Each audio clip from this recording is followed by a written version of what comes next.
In olden days, a glimpse of femur was only for morbid dreamers, but you're not alone. Bring anything bones. Two goofy gals with deathly interest go on a skeleton inquest in your headphones. Anything bones. Hello, and welcome to Anything Bones. I'm Sophie Schwartz. And I'm Katelyn Hart. Hey, what's up? How's it hanging? It's going good. It's going okay. How are you? I'm good. I might make a French bread pizza after this, so. Oh, luxurious.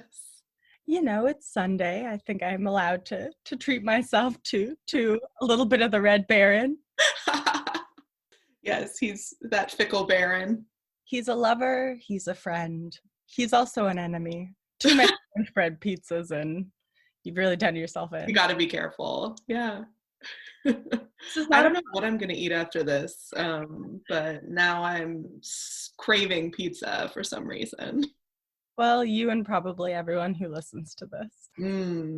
Cheese. Okay. This is not a podcast about pizza and how delicious it is, or how. Oh no, what's this podcast about again? Oh, this podcast is about bones. Oh yeah. Did we say it's called Anything Bones? We did. Absolutely anything bones. Cool. This is a podcast about bone-related topics, archaeological, true crime.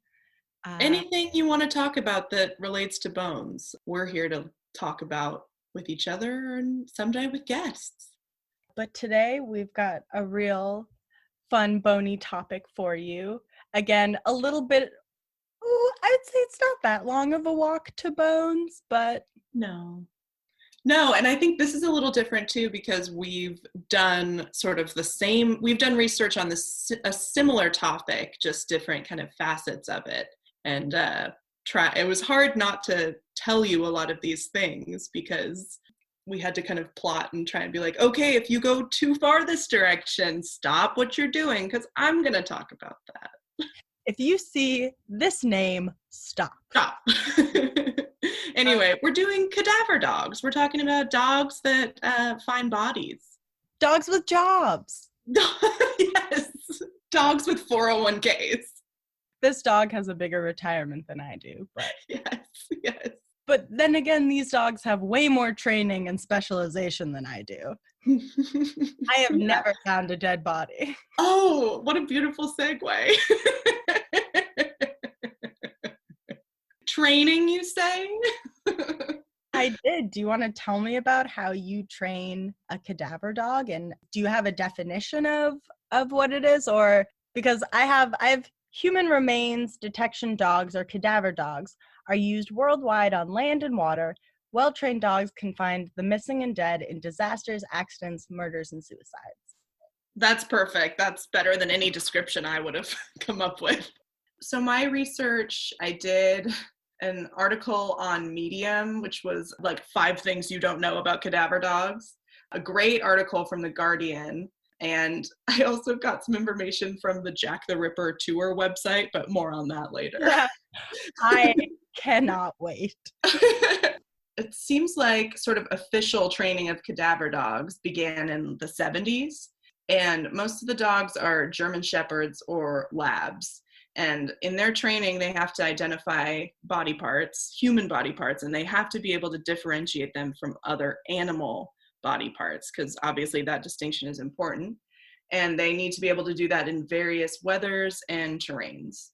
So the article from Medium said that usually it's about 1,000 hours of training for a cadaver dog. And then The Guardian said it's between 18 months and 2 years. So, I think seems like a good amount of training for a little pupper.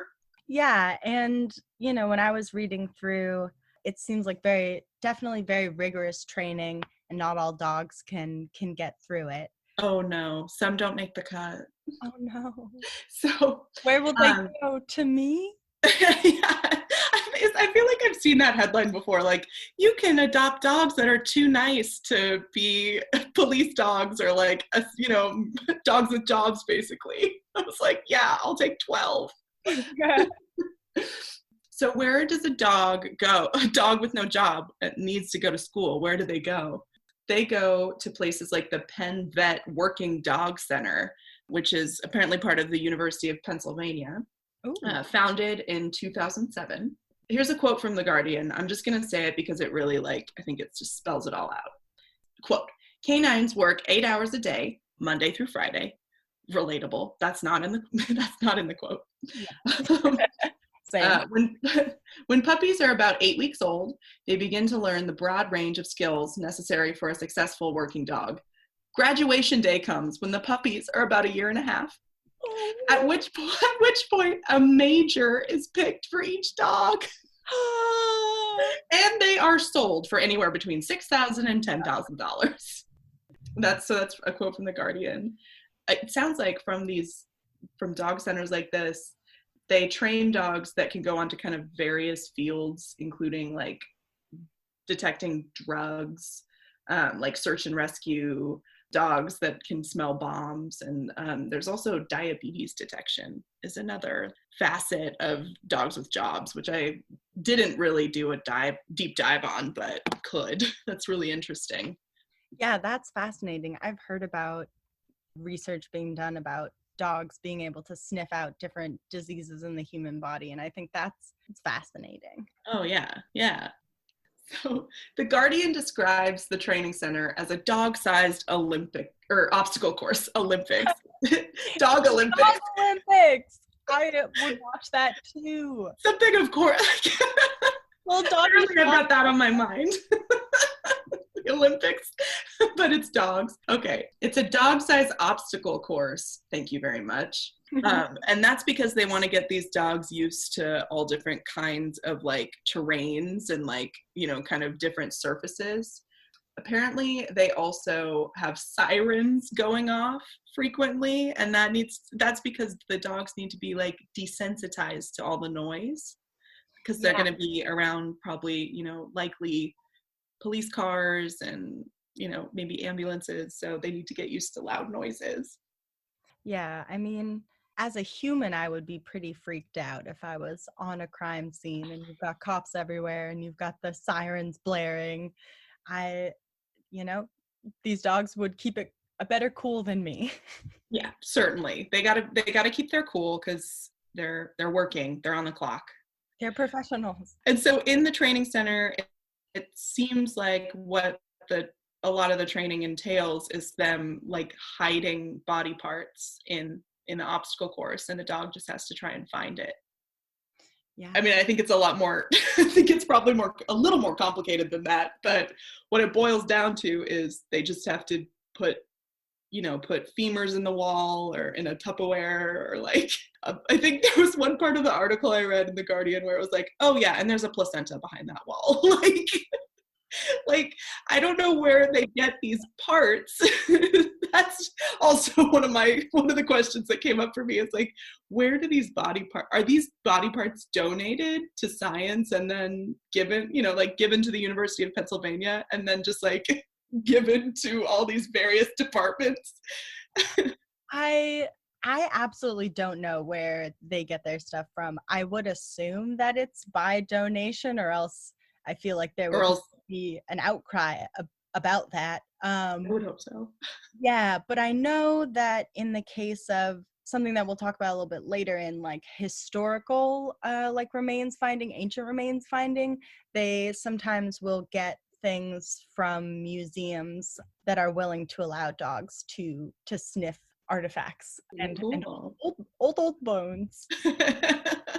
Well, that's pretty much kind of the basics of how dogs get trained. What did you want to talk about next?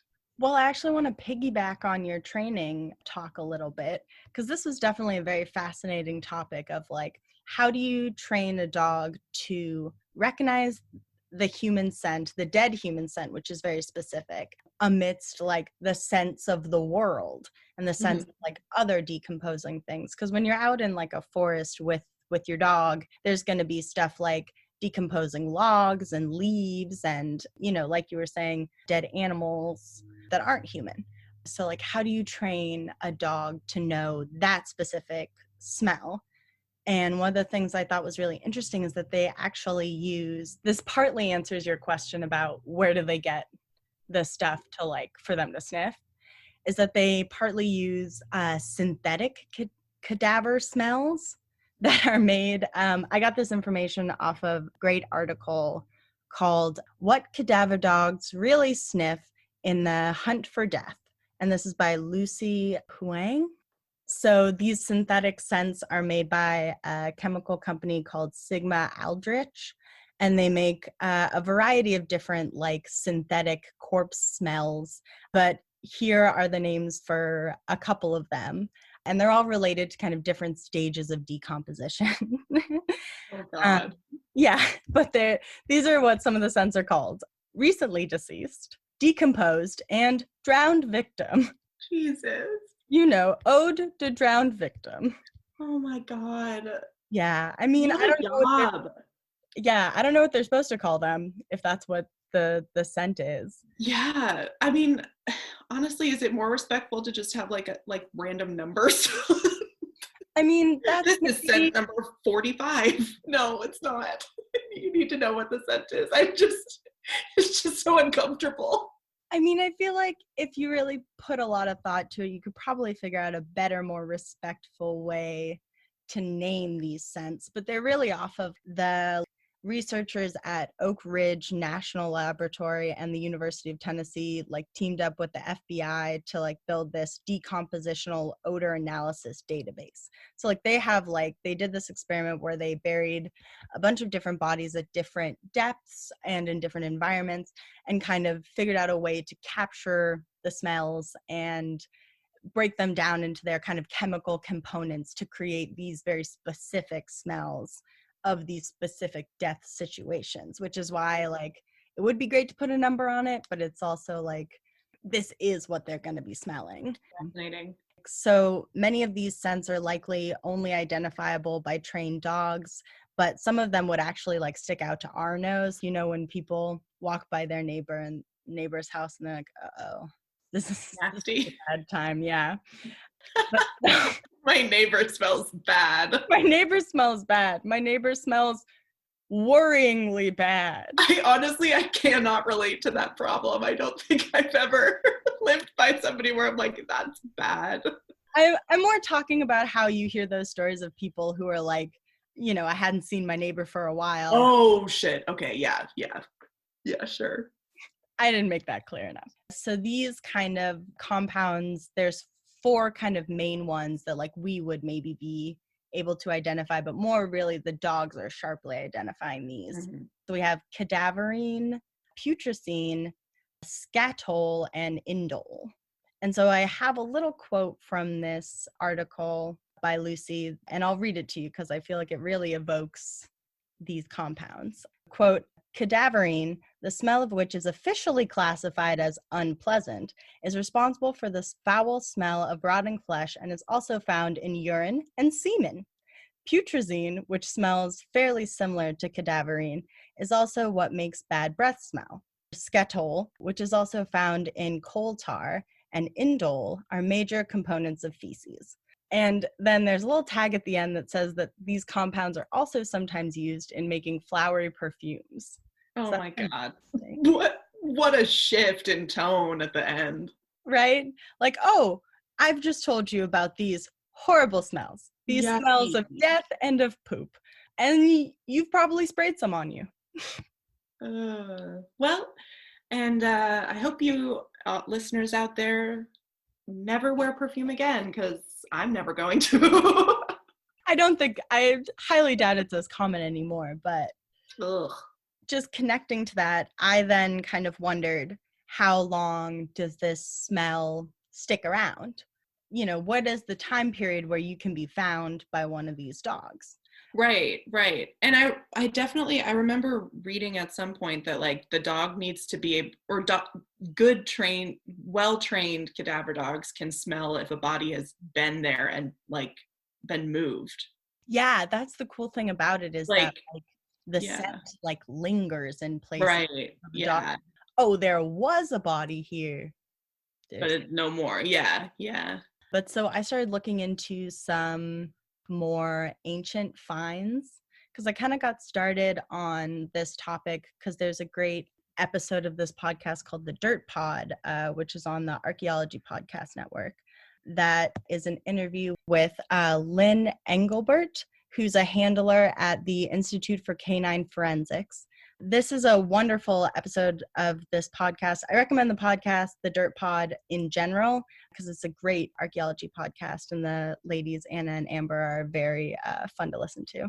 But so in this interview, she talks a lot about finding ancient remains with cadaver dogs. Mhm. And like we were saying, she was saying the scent of death kind of never leaves Mhm. the human body. Like, she tells this great story of when she brought one of her dogs to a museum, and before they were even like through the door, the dog was going absolutely nuts because they smelled death like everywhere.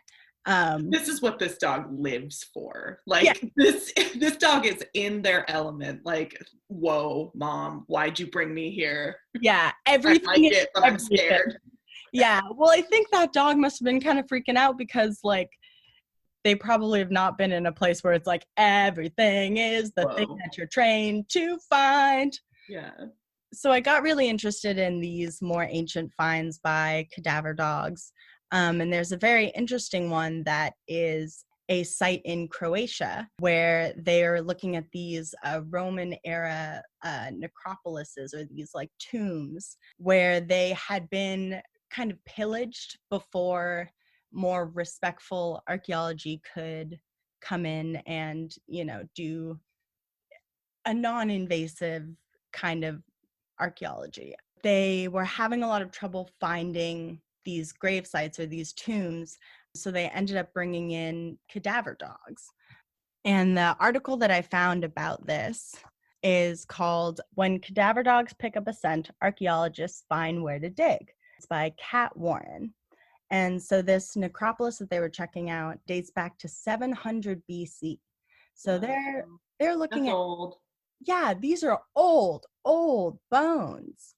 But they were looking around these beehive shaped like tombs that are like up on this beautiful like hillside. It's gorgeous. But they brought in this dog, Panda, who is, Oh yes. I know, it's so cute. That's a great name for a dog.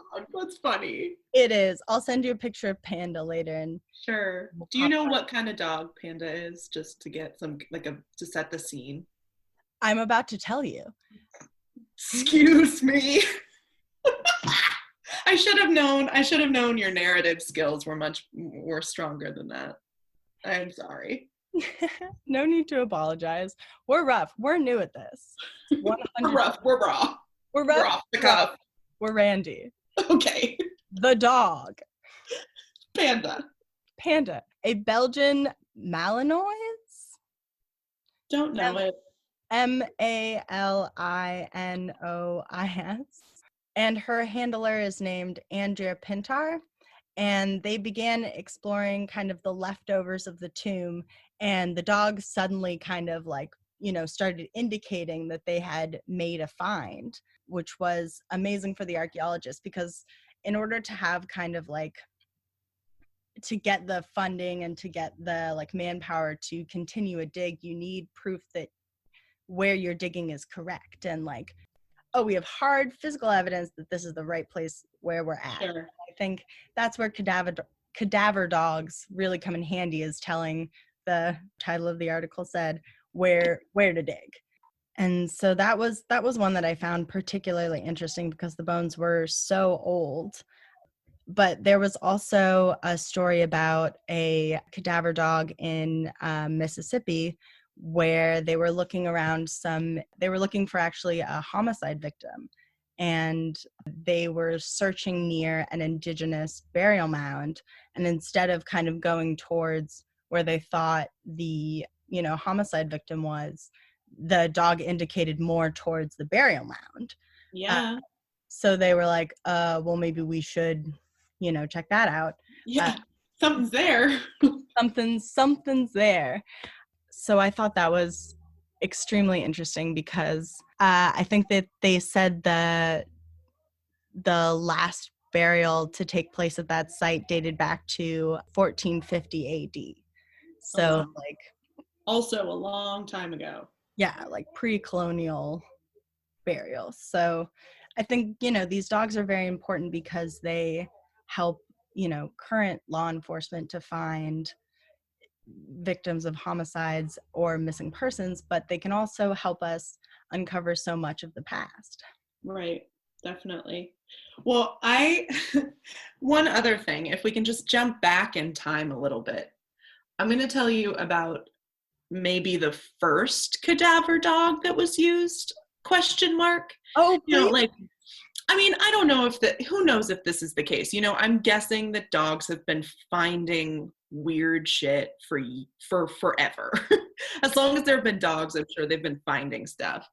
But as far as I can tell, this is maybe one of the first recorded times. And I don't know if this is, take this with a grain of salt. It's an interesting story though. So this is the story of the Bavarian Ripper and the dog that is also involved. I don't want to give it away. So it's the early 1800s in Regensdorf, Germany. Oh yeah, Regensdorf. Regensdorf, yours and my favorite Dorf. Don't speak for me. Are you German at all? I don't know.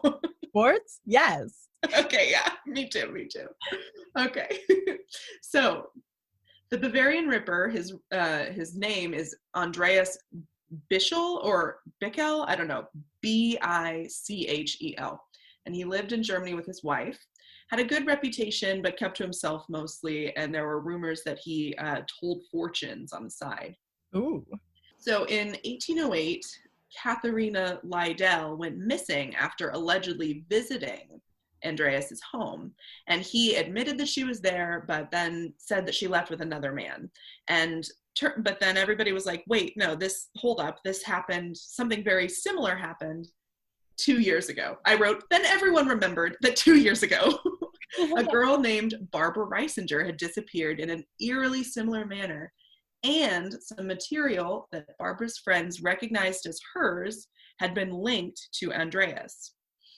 So everyone was like, this current person is missing and something weird happened a couple years ago. Like, this guy is suspicious. So his house was searched and they found more suspicious clothing, but they didn't find any bodies.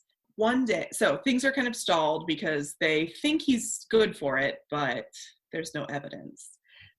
Isn't that always the way where you're like, the suspicious clothing, come on?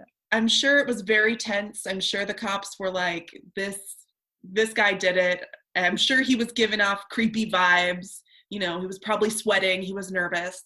He was so sweaty. Come on, look at him, won't you? This is an editorialization, but okay. So there were a couple different websites that I looked at. One sort of called this person a court clerk. They were also called a constable. I don't know. They were taking their dog for a walk by Andreas's house, and the dog, quote, prowled, smelling and barking near the woodshed. And that quote is from the article from the Jack the Ripper tour website. This is like a sort of this case was kind of used as kind of a precedent for people when people started to think about Jack the Ripper, like, who could do this? They kind of went back and were kind of looking. Anyway. So, who could this be? Who did this? Let's think about other horrible dudes. Who's Jack the Ripper? Let's think about this Bavarian Ripper who was earlier. Anyway, Tell me more about that. Good boy. I got completely off track. So this person is taking his dog for a walk, and the dog is freaking out by Andreas's woodshed. And so authorities searched the shed and they found the bodies. I guess like evidence of multiple bodies. And Andreas later confessed and was executed in 1809. So some people think that, this may be one of the earlier recorded cases where a dog was very useful in cracking the case. And that was, that's the Bavarian Ripper. and the dog that bested him, like Scooby-Doo.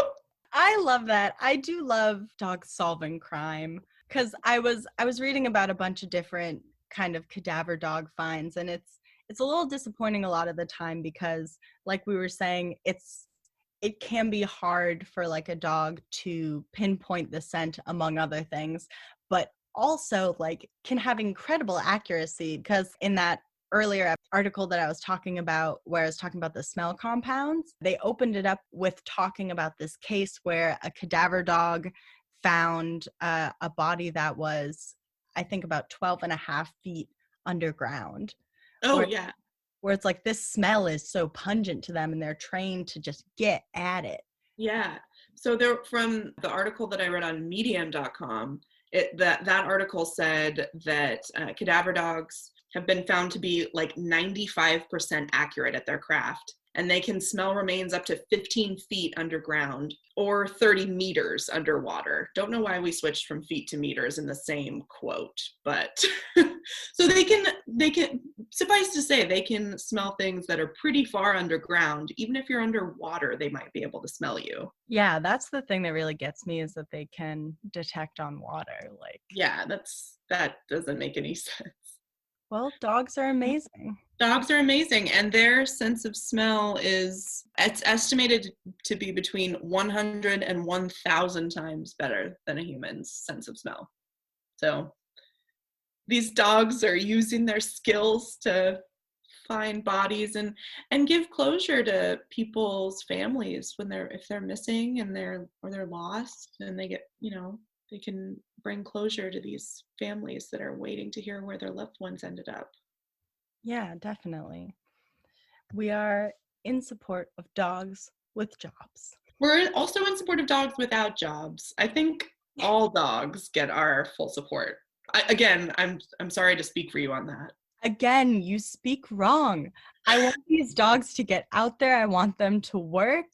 Everyone's I do my part, like you said, not, 9 to 5, 5 days a week. If I'm working, I want dogs to work too. That's the mentality. Yes. Okay. Well, thanks so much for going on this great dog adventure with me. Yeah, very cool. It was kind of fun to do kind of similar, research on the same topic, so that it's like kind of more of a discussion. I don't know, it's kind of fun, a little different. Yeah. A little spicy. A little hot, a little spicy, covered in bones. As always. Thanks for listening. To Anything Bones. Goodbye to you. And goodbye to you.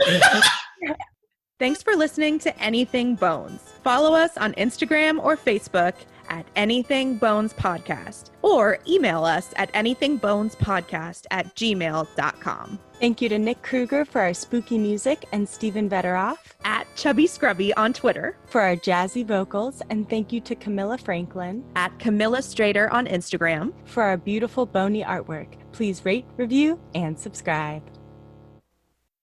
Bones!